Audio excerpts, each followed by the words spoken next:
Here I've got Samsung Galaxy A50 and let me show you how to reset app preferences on the following device. So at first we have to open the list of all apps, then select the settings. Now go to the apps, so the 4 dots icon, and click on the more icon over here. Then select the very last option, which is reset app preferences.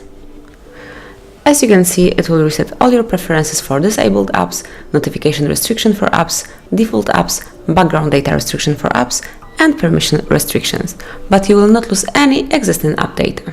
If you still want to perform this operation, click on Reset.